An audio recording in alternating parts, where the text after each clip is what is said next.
सहनः भवतु सहनौ भुनक्तु सह वीर्यं करवावहै तेजस्विनावधीतमस्तु मा विद्विषावहै। ॐ शान्ति शान्ति शान्तिः।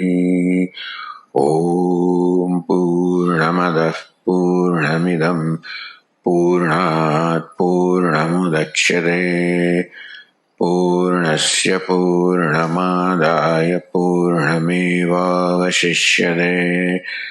ॐ शान्ति शान्ति शान्तिः। श्रुतिस्मृतिपुराणानाम् आलयं करुणालयं नमामि भगवत्पादं शङ्करं लोकशङ्करं शङ्करं शङ्कराचार्यं केशवं बादरायणं सूत्रभाष्यकृतौ वन्दे भगवन्तौ पुनः पुनः। ईश्वरो गुरुरात्मेति मूर्तिभेदविभागिने व्योमवद्व्याप्तदेहाय दक्षिणामूर्तये नमः। नमस्कार। तरति शोकम आत्मवित। Aatmavit, the knower of the self, Shokam Tarati. He crosses the grief, he transcends the grief.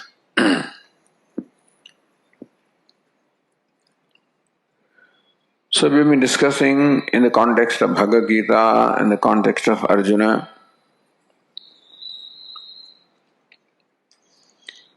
how the cause of the grief is already there with us.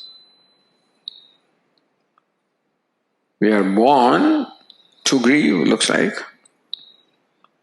It is said that the human being is the most unhappy creature in the whole universe. As we said, because he is the only one who suffers from mental afflictions, from sadness, grief, emotional suffering. And that is because of the heightened sense of self-consciousness, which makes the human being not only conscious of his own self, but because of aviveka, that we are simultaneously conscious of the self as well as non-self. Conscious of Atma, of course. Ahamasmi, sadavami, kadachinnaham apriya. That I am. I always manifest myself. I'm self-revealing. And I never dislike myself, I always love myself, the true self, the police self. So I'm conscious of myself, but simultaneously also I'm conscious of the body-mind-sense complex, which is non-self, which is upadhi, which is the locus of manifestation of the self. Because we cannot experience the self as self is. You cannot experience Ishvara, Bhagavan as he is.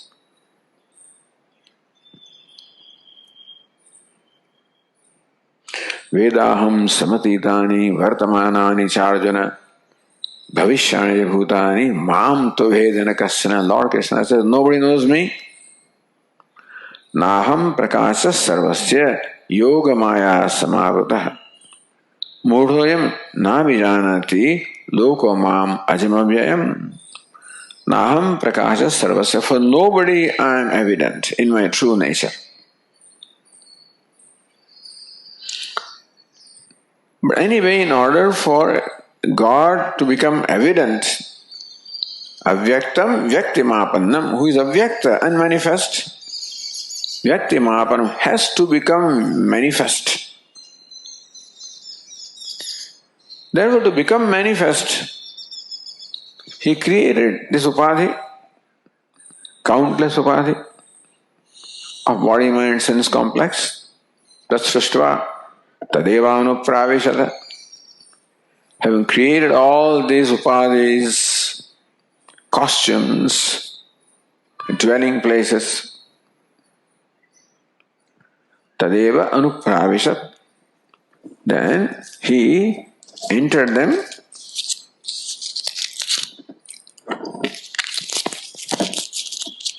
because in Aitreya Upanishad it is said, having created this whole infrastructure of the universe and various kinds of upadhis, including the human upadhi, which is the culmination of evolution. The body is there, the sense organs are there, mind is there, prana is there, the universe is there, the objects of experience are there, everything is there. Then Ishvara, the creator, thinks, what's the use of all of this if I am not there? Meaning, if I am not in this body, what's the use of organs of perception? They will perceive for whom?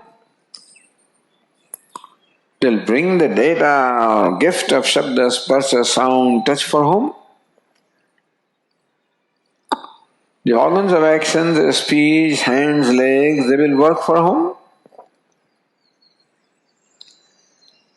Yes, Taittiriya Upanishad, sarve devaha balimavahanti. All these devatas, organs of perception, organs of action, the mind, intellect, all of them bring the gift for this Lord. Urdhvam pranamannayati apanam pratyagasyati. Madhye vamanamasinam vishve deva upasate. Madhye vamanamasinam. Madhye in the heart. Vamanam. The most adorable one dwells in the heart. When he is constantly busy. Urdhvam pranam unnayati. He pushes the prana up. Apanam pratyagasyati, pulls the apana down. Madhye vamanamasinam. The most adorable Lord is residing in the heart, in the center. Vishve deva upasate. All the devatas of the nature of the organs of action, organs of perception, upasate, they all worship him. Sarve devaha balimavahanti. All the devatas bring gift for him. The organs of perception, the ears do not listen for their own sake, they listen for the sake of someone else. The ears of faculty of hearing bring gift of sound for someone. The eyes bring the gift of color and form for someone.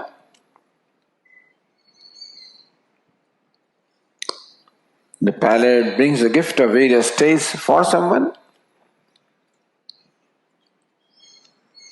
So also speech performs the act of speaking for someone. So when we say that Lord entered this upadhi, he entered it as bhokta, as experiencer, and all these devatas bring the gift of various perceptions. He entered here as the doer, the karta, so that the organs of action perform actions as impelled by him. So Lord entered this way, true. He is not entered, or he is not functioning here in his true nature of Nitya Shuddha Buddha Mukta Swabhava. He is functioning as Karta Bhokta. As Shankaracharya says, as Shrota, Manta, Vijnata, Drashta, Shrota, Manta, Vijnata. That is how he is experienced. Thus, what we experience is the self, is Ishvara. Except that we experience him as Drashta, Shrota, Manta, Vijnata. Drashta is a seer. Shrota is a hearer. Manta is a thinker. Vijnata is a knower, and so forth.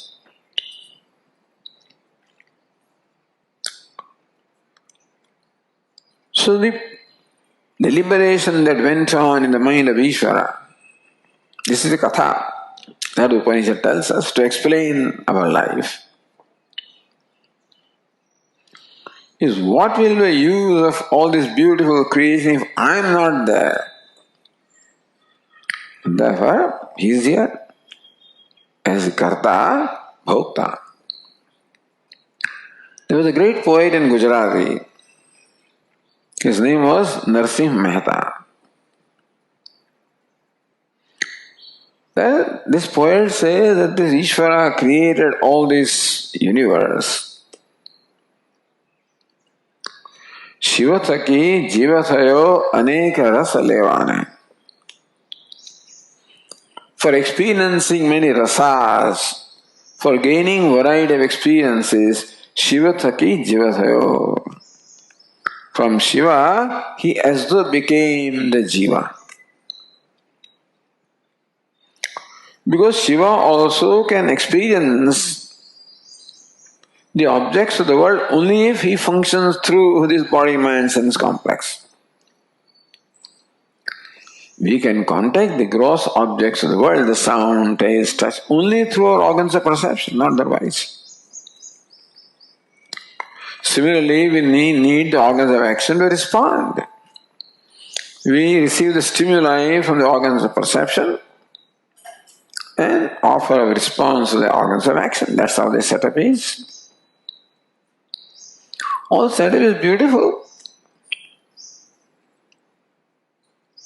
And as Puja Swami always point out, we are gifted with the threefold power. Ichha Shakti, Kriya Shakti, Jnana Shakti. Ichha Shakti, power to will and create. Kriya Shakti, Ichha is power to will. Kriya Shakti, power to create, to fulfill the desire. Jnana Shakti, knowledge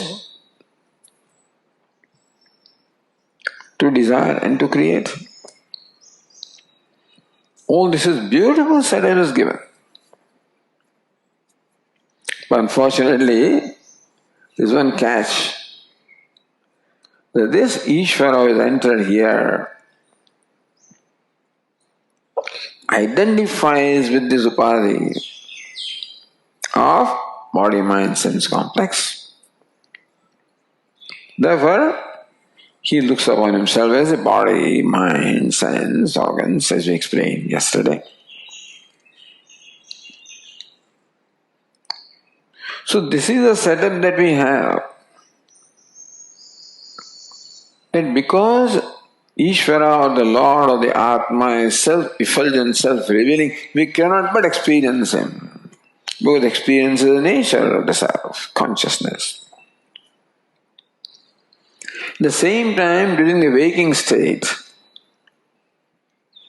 we are also aware of this body in organs of perception, in organs of action, in the mind, in the intellect.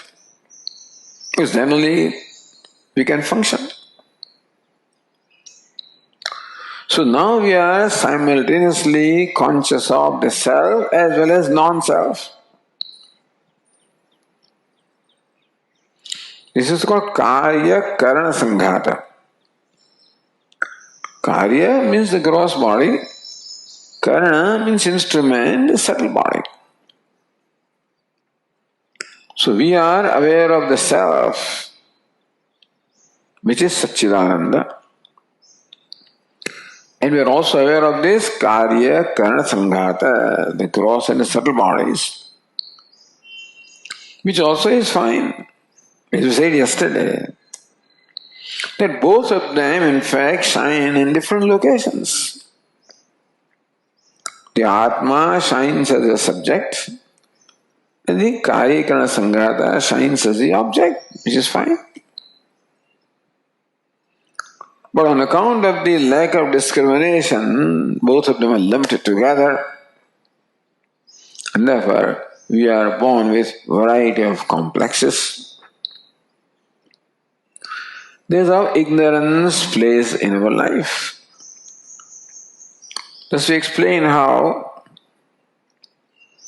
there is this notion of kartrutva and bhoktrutva, whereas actions are all performed by the organs of action and the prana and the mind and intellect complex. And bhoktrutva experience are all gained by the organs of perception and the mind and intellect.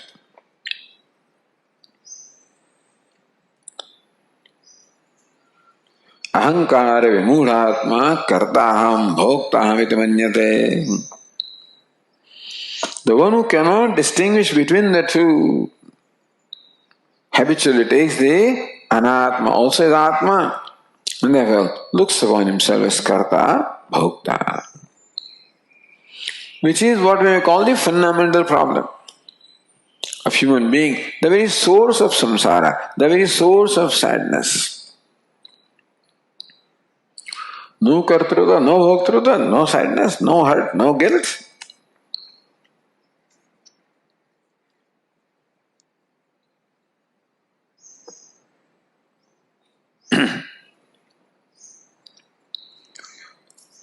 So thus, this is a fundamental problem which Arjuna expresses karpanya doshopahata svabhavaha.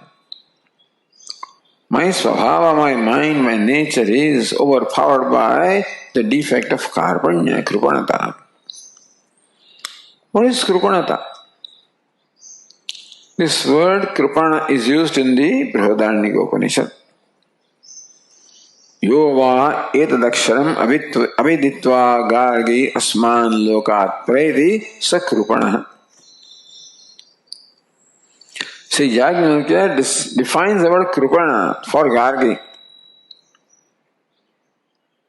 Yo va gargi etadaksharam aviditva, yo va etadaksharam viditva asman lokat. One who departs from this world, from this body, Aksharam aviditva. Without knowing Aksharam, without knowing this immutable, without knowing the true nature of the self,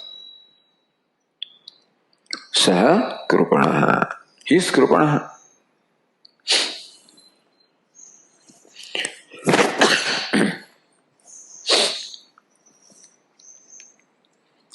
So if you accept that definition of Krupana and state of Krupana is for Karpanya.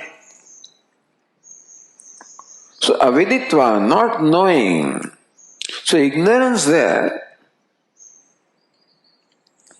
and the habitual identification arising from ignorance, meaning looking upon oneself as karta bhokta, is described as karpanya, is krupanata. Karpanya doshopahata svabhavaha. Arjuna says to Lord Krishna, I realize that whole of my life, my svabhava, my mind has been overpowered by this defect of karpanya, this ignorance and identification, and the various notions of which kartrutva, bhoktrutva, and then other notions arising from that. If I call it man, woman, father, mother, all of these are included, all these notions. Because Brahma, Granthis, complexes. All of this is called Kripanata. This is a fundamental problem of every human being, which is a cause of suffering. Looks like we're doomed to suffer. In other words, Swami used to say that failure is something to be expected. Success is a gift, you can say. Why is failure to be expected? Because even though we have the threefold powers, power to know, power to will, power to act, they are all limited powers. So we don't know what the next moment is going to bring. We do not know what the exact outcome will be of what I am doing. You don't know these things. And the things can turn out to be quite different from what we estimated. So on account of limitations that we have, failure is to be expected. And that's what happens in human life.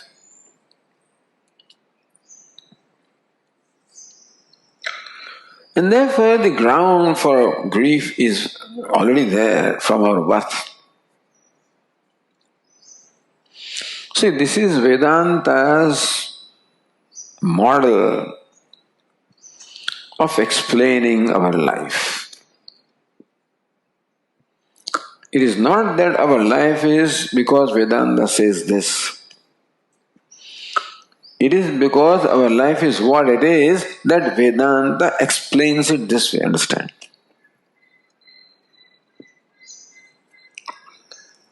And you can refine the model, you can do whatever you want with the model. This is a basic model.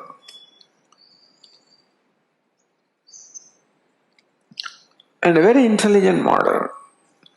Meaning that the whole life and its basics have been very well grasped by Vedanta.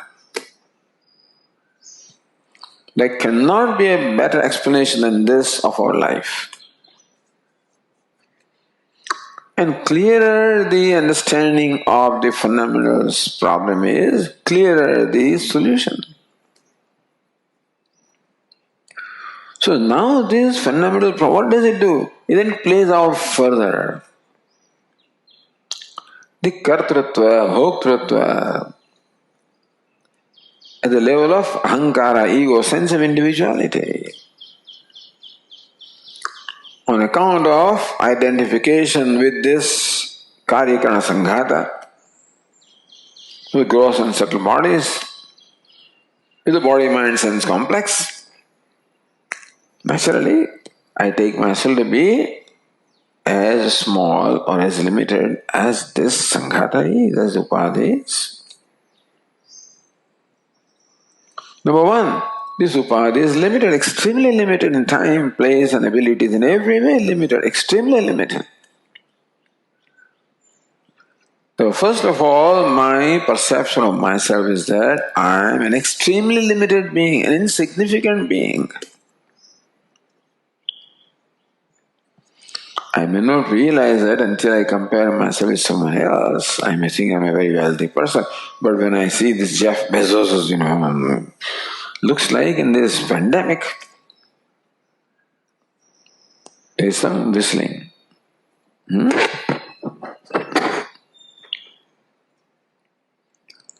I just happened to read, in this pandemic, looks like the billionaires are richer by $434 billion. How did that? I do not know, but that's... Anyway, when you think of all these people, what is our wealth?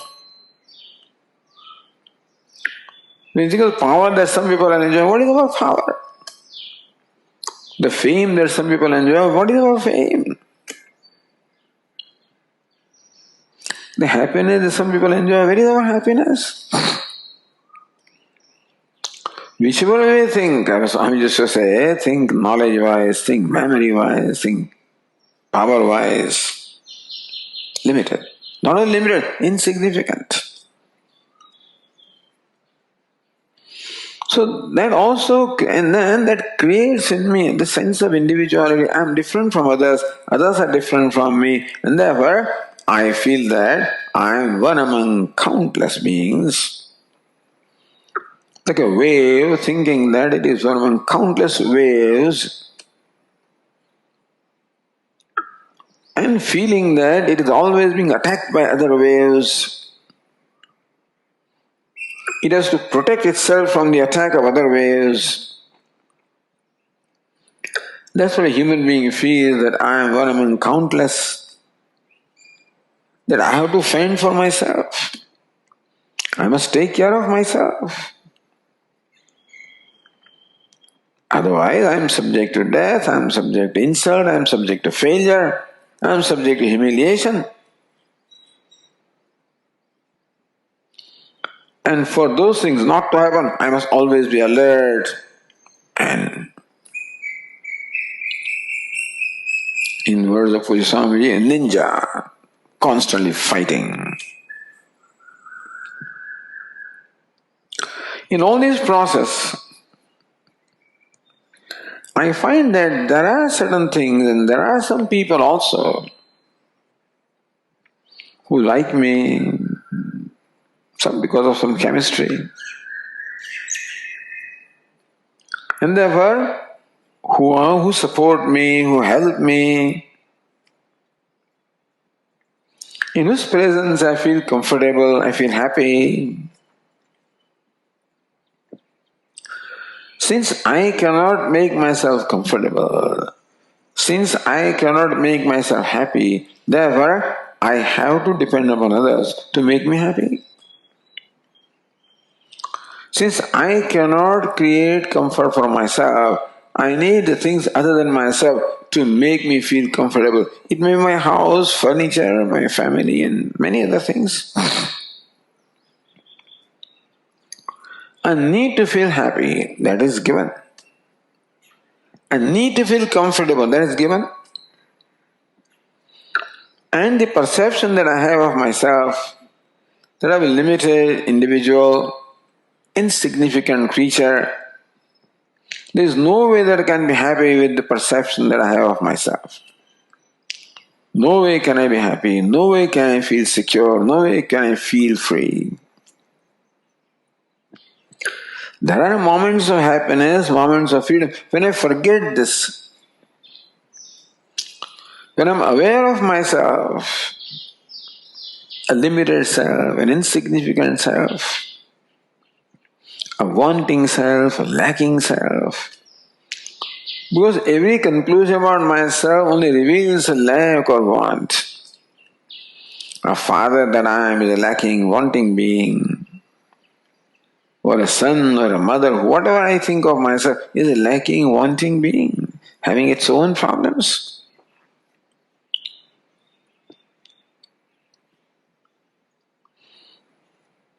Therefore, since I cannot make myself comfortable the way I am, I cannot make myself happy with the way I am, I need others. That others may include other people. My family, my relatives, my friends, my colleagues, and others in the world.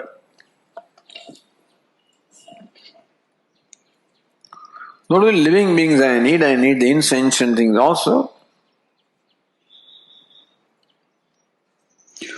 Lord Krishna says, Asakti anabhishvanga putra dara gruhadishu. Putra the progeny, dara the spouse, gruha the house, adishu. All of these I have constructed around myself to feel being accepted. The need on my part of being accepted, of being approved.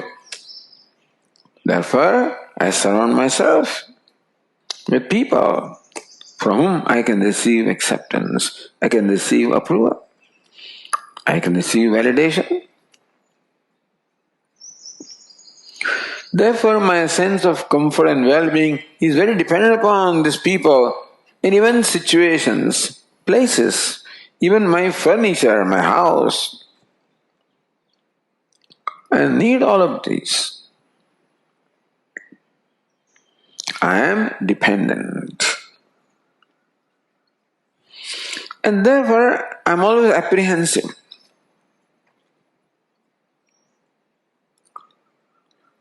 So this relationship that I have with those whom I look upon as source of comfort or happiness or acceptance, the relationship is called raga or attachment. That without which I cannot do, without which I become uncomfortable. What if my house is not there? What if my job is not there? What if my this is not there, that is not there, etc., etc. Even the thought of separation from them makes me uncomfortable, makes me sad, as it happened to Arjuna. Amesham mamayete. The problems of Arjuna played them also as attachment and aversion. Swajanam. So he looked upon all these people as Swajanam, his own near and dear ones. And therefore he could not perform his duty. As long as they were just people representing the enemy and representing adharma, so long he was very objective, he had one attitude, and he had no difficulty in performing his duty, even though it involved killing others, because that was the only way to defend dharma. But moment, that is how he came to the moment the relationship changed. I'm afraid that Lord Krishna is very mischievous and must have played a part. Uvacha partha pashetan samavetan kurunite. Lord Krishna plays a chariot of Arjuna in front of Bhishma Drona Pramukhata Sarvesham cha Mahikshatam. Plays a chariot in front of Bhishma, Drona and other warrior kings. So Arjuna could see them well. Watch and then said, Partha Pashetan Kurun Pashetan. Watch, see all these Kurus, Samavetan. So instead of seeing enemy, which is what so far Arjuna was seeing, this mischievous suggestion on the part of Lord Krishna, I believe, changed the perception of Arjuna. Until then he was very clear. Kairmaya sahayodavyam asmin ranasamudyame yotsyamanana veksham yaetetra samagataha dhartarashtrasya durbuddhe yuddhe priya chikirshava dhartarashtrasya durbuddhe. This durbuddhe Arjuna. There is perception up to that point. And all of a sudden perception changes. Swajana, he is my cousin, he is my brother. How can I kill him? So, this was potentially there in Arjuna, not that it happened today. This emotional being was there, was triggered. This situation triggered that emotional being from Arjuna. Who is an emotional being? One who is overpowered by raga dveshas, attachment. When attachment comes, aversion will come. Attachment towards my swajana, my near and dear ones, my kith and kin. So aversion towards this battle, which would involve the destruction of them, which would bring about a separation from them. How can I stand that? Swajanam hi katham hatva sukhina syama madhava. Hey Madhava, how can we be happy killing our near and dear ones? So attachment for the people created an aversion from this battle. For this battle. Attachment and aversion always go together like two sides of a coin. Arjuna's mind is filled with attachment and aversion. So over and above the fundamental problem of ignorance and identification with the Karyagana Sanghata and the notion of Kartritva Bhoktritva, Up to that point, Arjuna could have performed his role, performed his duty. When Arjuna came to battle, he was not an enlightened person, he was a karta bhokta. Kair maya sahyodhavyam, who are the people with whom I have to fight? So he looked upon himself as a fighter, But then he came down to the level of Arjuna. As long as he looked upon himself as the representative of dharma, so long he did not have difficulty in performing his duty. It's called swadharma. Bhagavad Gita, the word used for one's own duty is swadharma. But now when the emotional being in Arjuna is now triggered, then ragadveshas which are there, potentially, they all became manifest. And Arjuna, who was earlier impaired by the spirit of fighting as a Kshatriya, is now overpowered by this dosha or the defect of attachment and aversion called raga and dvesha.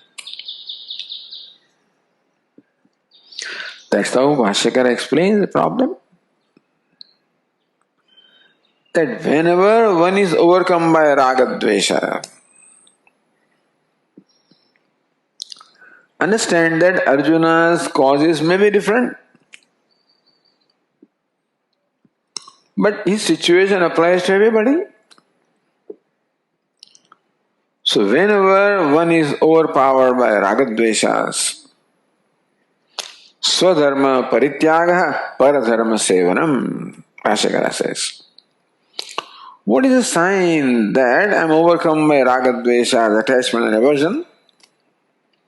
Swadharma parityaga paradharma sevanam. A desire to abandon my own dharma, my own duty, what is right for me, to abandon that. We discussed it yesterday. And a desire to paradharma sevanam, take up the dharma of someone else. In this case, dharma. So he wanted to give the dharma of a kshatriya and wanted to take up dharma of a brahmana or a sannyasi.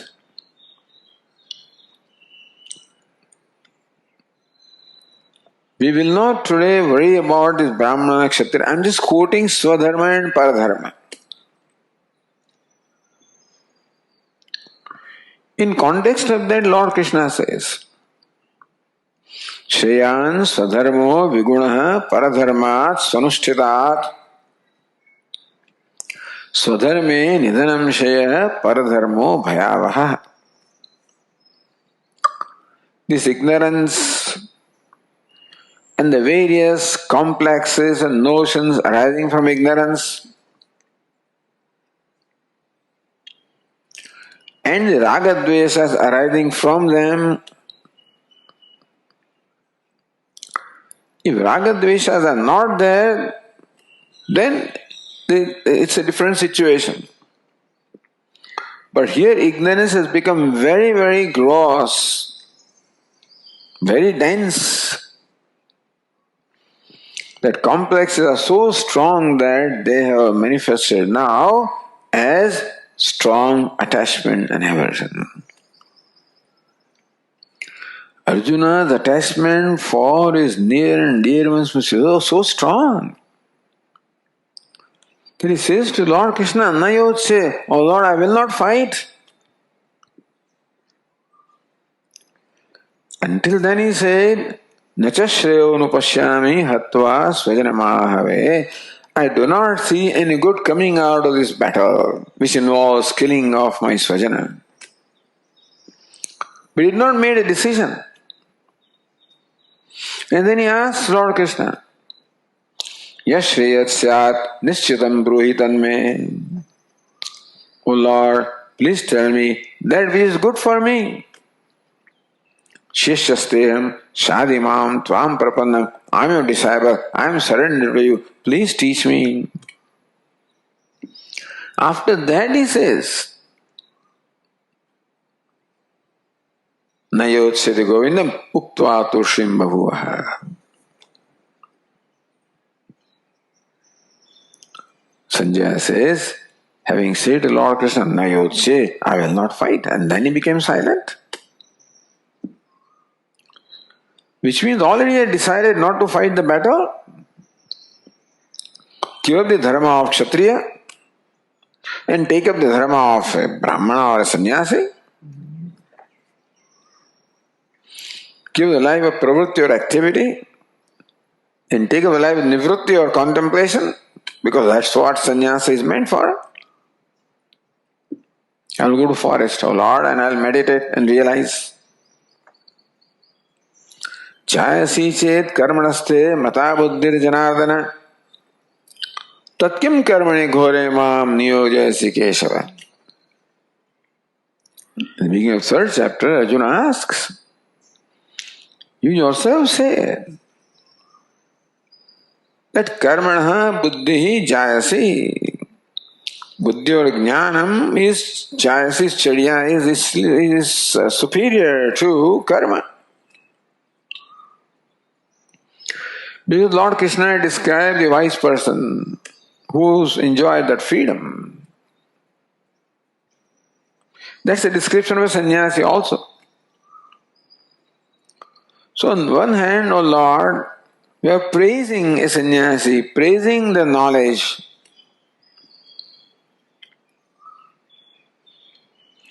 Tatkim karmani ghore mam niyojayasi Keshava. Oh Keshava, mam kim ghore karmani niyojayasi. Then why do you impel me to perform this terrible, horrible action which involves killing? So his dvesha for what he has to do, swadharma, is very evident. Swadharma parityagaha paradharma sevanam. So this ragadvesha is the most evident or manifest expression of ignorance. Tarati Shokam Aatmavit. The knower of the self crosses a grief, meaning that one who has become free from ignorance crosses a grief. So we should know what all we have to cross. What is ignorance? Is Atma, Anatma, Aviveka. Inability to distinguish between the self and the non-self, to take as one where there are two. From there, this notion of kartrutva, bhoktrutva, that I am a doer, I am an experiencer. Moment karta, bhokta comes, there is always a possibility of ragadvesha. When Arjuna says, I will not fight, Arjuna says, how can I kill them? This is all a karta he is saying. Because the consequences are very evident to him. Yad rajyasya khalovena hantum svajana buddhya, that all these svajanas will be killed. Yadyapyetena pashyanti lobopahata chetasa kulakshaya krutam dosham. The whole kulakshaya, the whole kula, the clan will be destroyed. So kartrutva and bhoktrutva become very strong in Arjuna. It's there, but now become very strong, and that will create ragadveshas. And that is how dharma sammudha chetaha. The fundamental problem became in the words of Puja Swami, topical problem.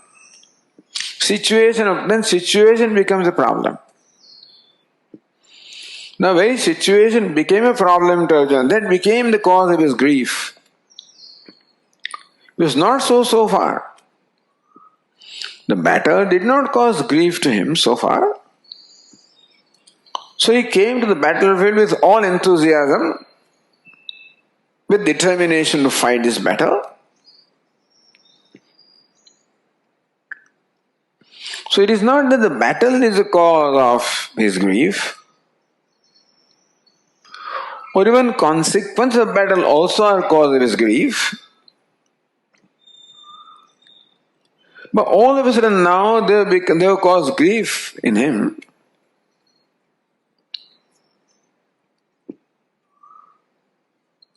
Trashvemam Sajanam Krishna Yutsam Samapasitam Sidanti Mama Gatrani Mukham Ja Parishushati. Doing all this Svajana in the battlefield, Sidanti Mama Gatrani, all my limbs are becoming loose. Mukham Ja Parishushati, my mouth is dried up. Vepatusya Sharire Me, Roma Harsasya Jayade, my body is trembling, my hair is standing on the root, on my skin. Gandivam Sramsade Hastat, my famous Gandiva is slipping from my arm, from my hands. Tvaksaiva Paridashyade, my skin is burning. Nacha Shaknomi Avastaram, I am not even able to stand.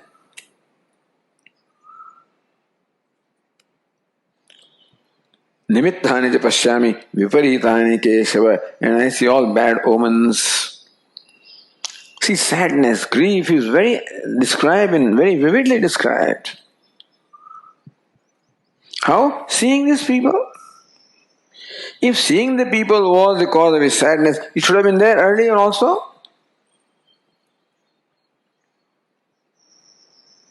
Yosyamanam nam aveksham yayatetra samagataha dhartarashtrasya durbuddhe yuddhe priyachikishavaha. Until then he was determined to fight with his Durbuddhi, Dhartarashtra, Duryodhana. So it's not that they caused grief in him, not that the situation caused grief in him, not that the need to fight the battle caused grief in him. Sadharma did not cause grief. Even the consequences did not cause grief in him. But when his ragadveshas were evoked, for whatever reason. Some commentators think, some people think that it is Lord Krishna who pushed the button. Uvacha patha pashetan samavedan kuruniti. Lord Krishna very cleverly said, hey Partha, watch his kurus who are assembled here. Anyway, whatever it is. So what causes grief is raga and dvesha here.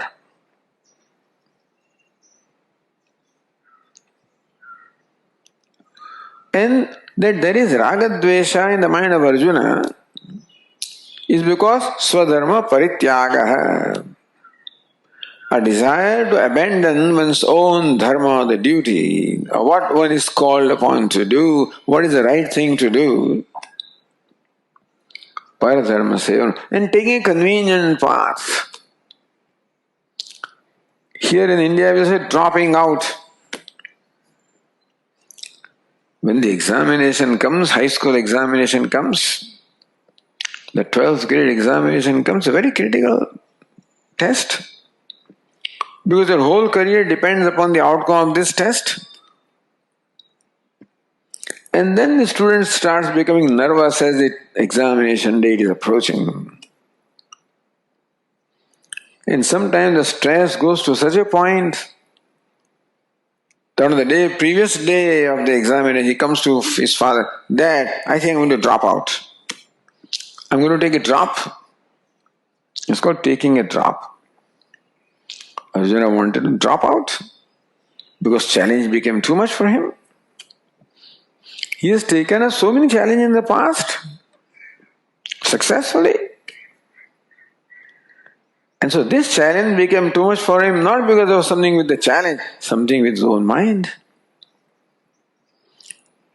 How we go to examination and then sometimes we become so nervous. You read the very first question, that's how the examinations in India are. Because the examination paper is set by somebody in some other the university who may not even know, may not even care what we are taught. And so the first question is so strange. What is this? I become nervous. Second question, and then I can't even read the questions. I start perspiring. All this happened to Arjuna. So all of this is manifestation of Vishada, the grief. And so the Bhagavad Gita provides solutions. The first level solution, the Vyavaharika solution. Now the fundamental problem has translated itself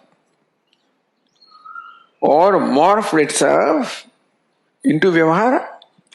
The Arjuna has become incapable of performing Vyavahara, performing his duty. He has become incapable of responding to the situation. So what is the solution? Lord Krishna says, Shreyan Swadharmo Vigunaha Paradharma Swanushthitat Swanushthitat Paradharmat Swadharma Shreyan. Arjuna, if you think that you can perform the other dharma, paradharma. Paradharma means dharma belonging to someone else. The duty belonging to someone else. In case of Arjuna, it is Brahmana, it is sannyasa. As we said yesterday, the grass is greener the yonder. So from the state of mind in which Arjuna is right now, looks like sannyasa is very nice, comfortable. I will leave this botheration, or this conflict, retire, go to forest and meditate. So, Sanushthitat, Su-anushthitat. Sanushthitat means Su-anushthitat paradharmat. Even if you think that paradharma, the duty of someone else, can you perform very well? And that Swayan Sadharma Viguna Swadharma. That you think that your own dharma you cannot perform very well, then also not perfectly perform Swadharma, your own dharma, is better than well performed dharma of someone else. Swadharme nidhanam shreya paradharmo bhayavaha. Swadharme nidhanam shreya. Nidhanam means death. This was in case of Arjuna. In the process of performing your own dharma, if nidhanam, the death comes, shreya, it is better, good, shreya better. Paradharmo bhayavaha. But taking up the duty of someone else is fraught with fear, bhayavaha. Will bring fear. So in this verse, Lord Krishna emphasizes the need for Swadharma. This is the Gita's solution of overcoming the emotional problems of Raga and Dvesha. The Kartrutva, Bhoktrutva notions, complexes at the intellectual level. And now they are morphed into Raga Dvesha with now the emotional problems. Raga Dvesha stand for all the impulses. Right after this verse, when Lord Krishna said that performing one's own duty is better than taking up the duty of someone else, immediately Arjuna asked this question. Because he realized, what's the difficulty in performing my duty? Also, why doesn't someone perform the duty? Why does someone give up? Because he realizes that he is now ready to give up his own duty as a Kshatriya and take up the duty of someone else, why does this happen? Atha kena prayoktoyam papam chardi purusha. Arjuna used the word papa. Papa in word of Puja Swami is doing something unbecoming of us. So for a Kshatriya, what is the Punya Karma? Performing action that is in keeping with the nature of a Kshatriya. Papa would be to perform an action contrary to that nature. So doing something which is contrary to my nature is Papa. Doing something which is in harmony with my nature is Punya.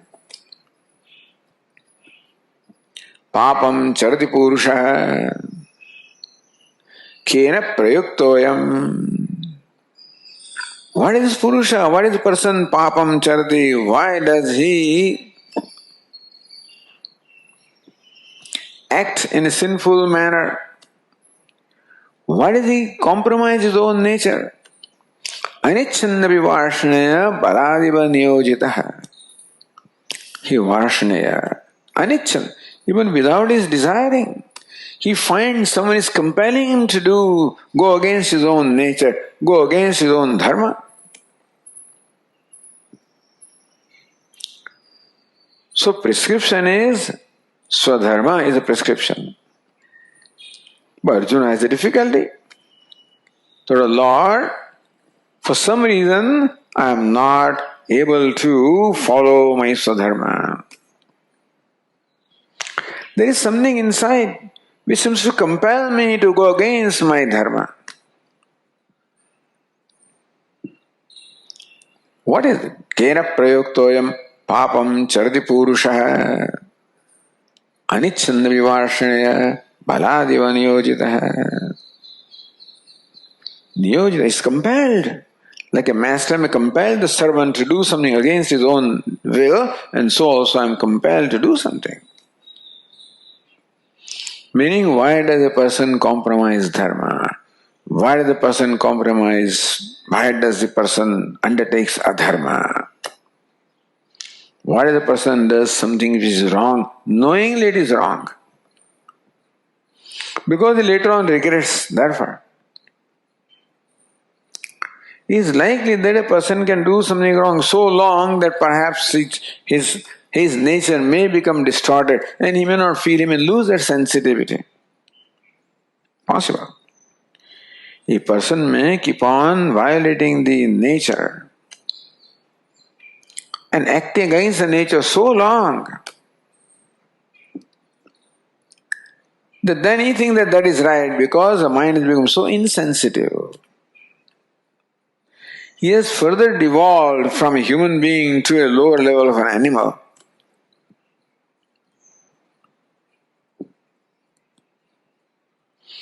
So if we do not pay attention, Rakshasim asurim chaiva prakritim mohinim shitaha. This is a very slippery path. Taking a convenient way out. Conveniently you're justifying doing what is right, justifying giving up what is right, justifying doing something that is wrong. Once I start justifying that, it is a slippery path. One keeps on slipping. Asurim, Rakshasim chaiva, Prakritim, Mohinim shiraha. First, Prakriti, nature becomes Asuri. Asusu ramanteti asuraha. Those people who are only devoted to bhoga or pleasure, enjoyment, sense pleasures or pleasures in the world.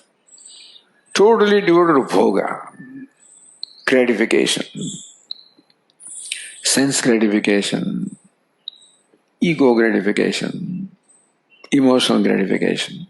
That's all that life is for. Asura. And this gratification always demands a lot of cost price. Then one further compromises one's dharma. Rakshasa, one can become a Rakshasa. Who are Rakshasas? Those who are destructive in nature.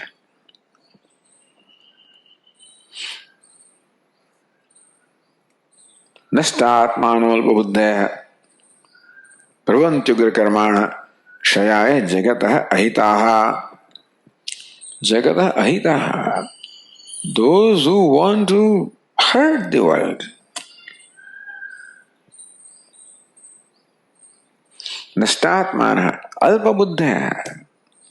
Whose atma, the conscience is gone. Whose buddhi cannot think anymore in the right way. Pravanti ugra karmana. They take up to these very violent actions for hurting or destroying the world. Rakshasas. Well, this is the kind of potential ignorance has. At every level, no doubt, the degree of suffering is growing in intensity.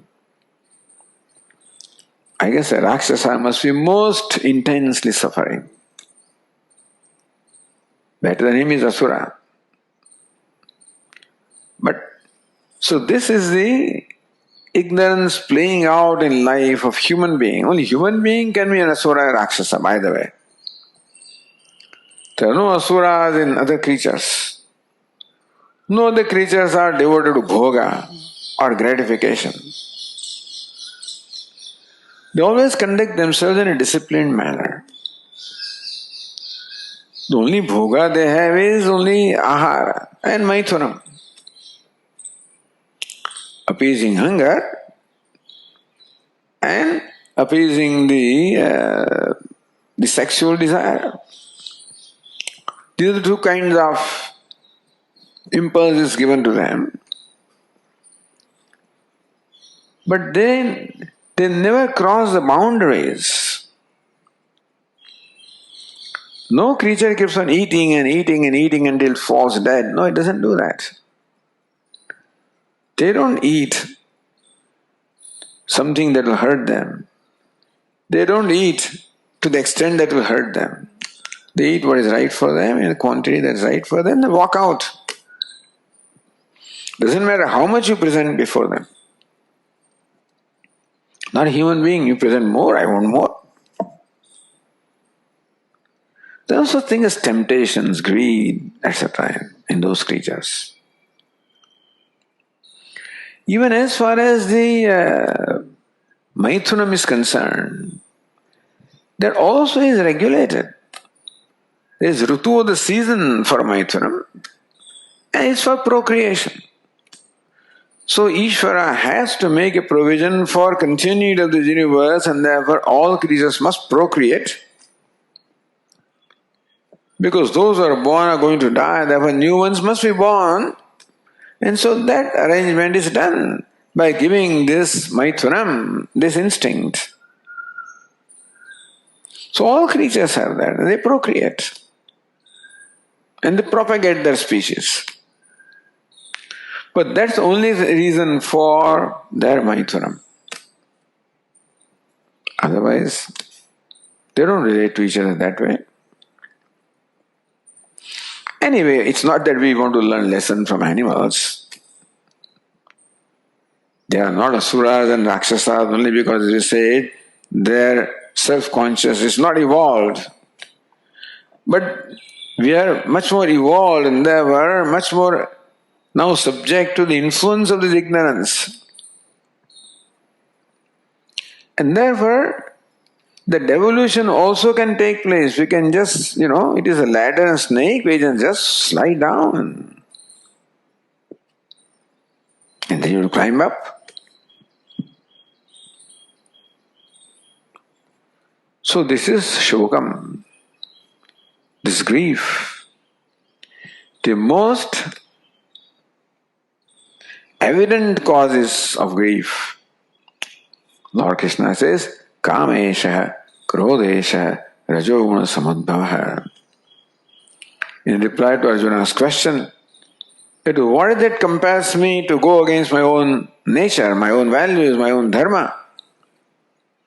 Kamesha, Krodha. It is Kama and Krodha. In 16th chapter, Lord Krishna adds one more, Kama, Krodha, Tatha, Lobha. So Kama, Krodha, Lobha. These are the basic impulses. They include jealousy and hatred and all other impulses are included. Frustration. So these are the ones, when a human being is overcome by them, then he compromises his own dharma. He violates his own dharma. See again, no creatures other than human beings ever compromise their dharma. They act according to their nature, according to their dharma, which means that they are not overpowered by kama, krodha, lobha. This is the thing. It is only when kama and krodha and lobha overpowers a person that paradharma, one gives up one's swadharma and takes up paradharma. You never find anything in nature ever giving up his dharma. From that we can say that they are free from the impulses of kama, krodha, lobha. So that's the gift we have of evolution. The potential is all there in those fellows also. But they have not evolved to a point where all these potential things will become manifest. The human beings evolve. Is it good or bad? As I said yesterday, it can be good as well bad. If this pain is properly utilized, the sadness, the grief, the emotional pain can be a gift and can be a curse also. Any pain can be like that. The stomach pain, is it a curse or a gift or a blessing? It's a blessing, which points out that there is some disorder in my stomach and I must correct it.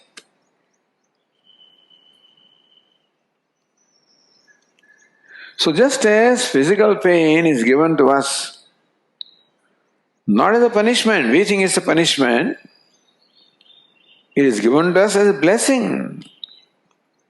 Because the pain draws my attention to something that needs to be set right. There is some disorder. Maybe I didn't do it right, at right time, right quantity, right things. Similarly, the emotional pain also is because we are not doing something right, that's all. The emotional pain and the grief also points out that we are not doing something right. We are violating some order. It is to draw our attention. It's not a punishment. In fact, it is a blessing. But only if you understand the purpose of science. Most people think it's a punishment. It's a curse. And somehow or the other they try to provide some symptomatic treatment. Like there is stomach ache, therefore I take some antacid, and then I take something else. Keeping the basic problem intact. And so human being keeps on taking symptomatic treatment. Unfortunately, keeping the basic problem intact. So this grief, suffering, mental suffering, afflictions, can be called a curse from which the whole humanity is suffering, or can be called a blessing, so we can solve that problem and we can become free. So creatures other than human beings have no suffering mentally, and therefore also no moksha. There is no bondage, no liberation, no samsara, no moksha. You point out, Swamiji, no, the animals also suffer. They do, for a period of time. When a mother loses the little cub, there is pain, no doubt. Lasts for some time, then it goes away. In human being, it lasts for the whole life. So this grief is given to us as a gift. By understanding which properly, we can release ourselves completely. Tarati Shokam Atma. We can become liberated in this life.